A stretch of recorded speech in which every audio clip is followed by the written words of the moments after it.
بسم اللہ الرحمن الرحیم۔ السلام علیکم ناظرین، قرآن پاک میں کچھ جگہ حضرت ایوب علیہ السلام کا ذکر آتا ہے۔ سورہ نساء آیات نمبر 163، سورہ الانعام آیات نمبر 85 میں دوسرے انبیاء کے ساتھ حضرت ایوب علیہ السلام کا نام آتا ہے۔ قرآن میں صرف اتنا معلوم ہوتا ہے کہ آپ بہت خوشحال اور مالدار تھے۔ حضرت ایوب علیہ السلام اللہ کے بہت ہی پیارے اور برگزیدہ نبی تھے۔ حضرت ایوب علیہ السلام کے لیے آزمائش کے اس امتحان میں کامیابی کے طور پر اللہ تعالیٰ نے ارشاد فرمایا، بے شک ہم نے ان کو صابر پایا اور ایسا صابر پایا کہ اس کی کوئی دوسری نظیر و مثال نہیں مل سکتی۔ یہاں تک کہ حضرت ایوب علیہ السلام کا صبر بے مثال ہے۔ بعض روایتوں میں بیان کیا جاتا ہے کہ شیطان نے کہا کہ حضرت ایوب علیہ السلام اس لیے عبادت کرتے اور بہت شکر گزار ہیں کیونکہ اللہ تعالیٰ نے حضرت ایوب علیہ السلام کو بہت زیادہ مال اور دولت سے نوازا ہوا ہے۔ اگر ان سے آزمائش کی جائے تو وہ اللہ تعالیٰ کی ناشکری کریں گے۔ اللہ تعالیٰ نے حضرت ایوب علیہ السلام کی آزمائش بہت سی آفات سے کی۔ اللہ تعالیٰ نے سب سے پہلے حضرت ایوب علیہ السلام کے جانوروں کو مار دیا، پھر حضرت ایوب علیہ السلام کے بچے انتقال کر گئے، پھر بیماری حضرت ایوب علیہ السلام کا نصیب ہوئی۔ صرف حضرت ایوب علیہ السلام کی زبان محفوظ رہی تھی، مگر آپ کو یہ فکر تھی کہ اگر زبان کو کچھ ہو گیا تو اللہ تعالیٰ کا شکر کیسے ادا کریں گے۔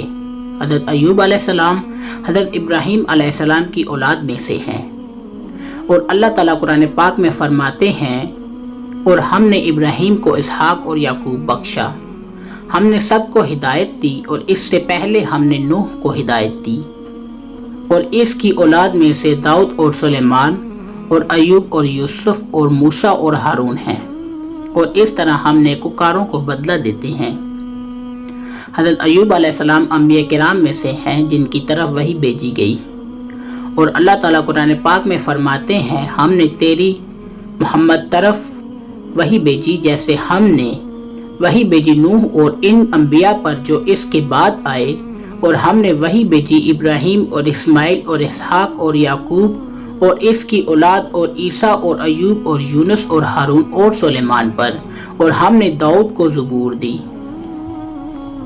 اور حضرت ایوب علیہ السلام کے بارے میں قرآن میں مختصر ذکر ہے۔ حضرت ایوب علیہ السلام سورہ انبیاء آیات نمبر 83 تا 84 میں ذکر ہوا ہے، اور سورہ سعد میں حضرت ایوب علیہ السلام کا ذکر آیات نمبر 41 تا 44 میں ہوا ہے، مگر حالات کا ذکر نہیں ہوا ہے۔ حضرت ایوب علیہ السلام کے مرض کے بارے میں علماء کرام بیان کرتے ہیں کہ حضرت ایوب علیہ السلام بہت مالدار تھے، آپ کے پاس بہت سے مال مویشی اور نوکر چاکر تھے، اور آپ کے پاس بہت سی زمین تھی، اور یہ سب زمینیں آپ کی اپنی تھی، یعنی آپ کی ملکیت تھی۔ پھر یہ سب کچھ اللہ تعالیٰ نے آپ سے واپس لے لیا، اور حضرت ایوب علیہ السلام جسم کے مختلف بیماریوں کا شکار ہوئے۔ حضرت ایوب علیہ السلام کے دل اور زبان کے علاوہ آپ کا پورا جسم بیماریوں میں مبتلا ہو گیا تھا، اور آپ اللہ تعالیٰ کی یاد میں مشغول رہتے تھے، حتیٰ کہ آپ کے چاہنے والے اور آپ کے دوست اور آپ سے وحشت کھانے لگے اور آپ سے دور رہنے لگے، اور بالآخر ان سب نے آپ کو کوڑے میں پھینک دیا، سوائے آپ کی بیوی، آپ کے ساتھ کوئی نہ کھڑا تھا، اور حضرت ایوب علیہ السلام کی بیوی کے سوا آپ کا کوئی غم خوار نہ تھا، اور آپ کی بیوی آپ کا دھیان رکھتی تھی اور آپ کی ہر ضرورت کا خیال رکھتی تھی۔ جب حضرت ایوب علیہ السلام کی مالی حالت خراب ہو گئی تو آپ کی کفالت کرنے کی غرض سے حضرت ایوب علیہ السلام کی بیوی محنت مزدوری کرنے لگی۔ حضرت ایوب علیہ السلام کی مرض کے عرصے کے حوالے سے بہت سی روایات ملتی ہیں۔ وہب بن منبع کے مطابق آپ کی مرض کا عرصہ 3 سال ہے۔ انس بن مالک کے مطابق آپ کی بیماری کا عرصہ 7 سال اور کچھ ماہ ہے، اور اس عرصے کے دوران آپ کے اہل و عیال اور دوستوں نے آپ کو کوڑے میں پھینک دیا، اور آپ کے جسم میں کیڑے نمودار ہوئے۔ حضرت حمید کے مطابق حضرت ایوب علیہ السلام کی مرض کا عرصہ 18 سال ہے۔ اسماعیل بن عبد الرحمن بیان کرتے ہیں کہ مرض کے عرصے کے دوران آپ کے جسم کا گوشت گل سڑ گیا تھا، صرف آپ کے پٹھے اور ہڈیاں باقی رہ گئی تھیں۔ جب آپ کی تکلیف حد سے بڑھ گئی تو حضرت ایوب علیہ السلام کی بیوی نے کہا کہ اے ایوب، اپنے اللہ تعالیٰ سے دعا کریں کہ آپ کو اس موذی مرض سے چھٹکارا دلائیں اور آپ کی اس آزمائش کو ٹال دیں۔ تو حضرت ایوب علیہ السلام نے جواباً کہا، اللہ تعالیٰ نے مجھے 70 سال صحت اور سلامتی والی زندگی سے نوازا ہے، تو میں 70 سال تک اس بیماری پر صبر نہیں کر سکتا۔ حضرت ایوب علیہ السلام کی بیوی رو پڑی اور لوگوں کے گھروں میں محنت کرنے لگی، اور اس سے جو کچھ حاصل ہوتا اس سے آپ کے کھانے کا انتظام کرتی تھی۔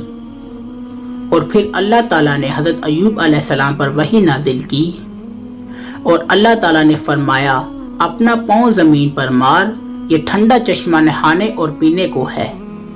حضرت ایوب علیہ السلام نے ایسا ہی کیا، اور اللہ تعالیٰ کے حکم کے مطابق حضرت ایوب علیہ السلام نے زمین پر پاؤں مارے اور وہاں سے ایک چشمہ نمودار ہوا۔ حضرت ایوب علیہ السلام نے نہانے کے بعد شفا یاب ہوئے، اور جب حضرت ایوب علیہ السلام کی بیوی گھر آئیں تو آپ کو اس حالت میں دیکھ کر پہچان نہ سکیں۔ ابن کثیر کے مطابق جب حضرت ایوب علیہ السلام کی بیوی دیر سے گھر پہنچی، حضرت ایوب علیہ السلام وہاں پر نہ تھے۔ حضرت ایوب علیہ السلام دوسری طرف سے آئے۔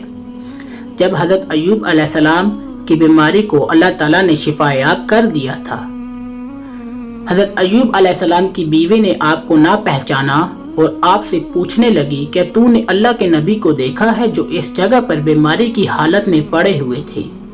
حضرت ایوب علیہ السلام نے جواب دیا، میں نے نہیں دیکھا۔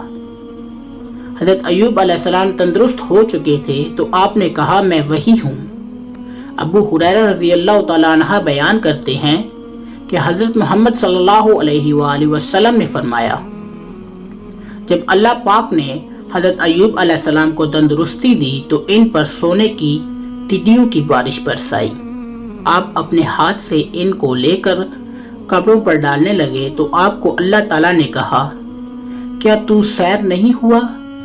تو آپ نے بارگاہ الہی میں عرض کیا، یا اللہ تیری رحمت سے کون سیر ہو سکتا ہے؟ اور جب حضرت ایوب علیہ السلام اللہ کی آزمائش پر پورے اترے تو اللہ تعالیٰ نے آپ کو تمام چیزیں یعنی آپ کا مال و متاع، نوکر چاکر اور زمینیں سب سے بڑھ کر عطا کی۔ قرآن پاک میں اللہ تعالیٰ نے حضرت ایوب علیہ السلام کو صبر والا اور اچھا بندہ کہا ہے۔ ناظرین، آج کی ویڈیو سے ہمیں یہ سبق حاصل ہوتا ہے کہ ہمیں ہر حال میں اللہ تعالیٰ کا شکر ادا کرنا چاہیے اور صبر کرنا چاہیے، کیونکہ اللہ تعالیٰ صبر کرنے والوں کو پسند کرتا ہے، اور اللہ تعالیٰ اپنے بندوں کو ہی آزمائش میں ڈالتا ہے، اور جو بندہ اللہ تعالیٰ کی آزمائش پر پورا اترے، اللہ تعالیٰ اسے پہلے سے بڑھ کر مال و متاع، زمینیں سب کچھ عطا کرتا ہے، جیسا کہ اللہ تعالیٰ نے حضرت ایوب علیہ السلام کو آزمایا اور ان کو مال و متاع پہلے سے بڑھ کر عطا کیا۔ اگر آپ کو ہماری آج کی ویڈیو پسند آئے تو پسند آنے کی صورت میں اپنی رائے کا اظہار کمنٹ سیکشن میں کریں۔ ملتے ہیں ایک اگلی ویڈیو کے ساتھ، تب تک کے لیے اللہ حامی و ناصر۔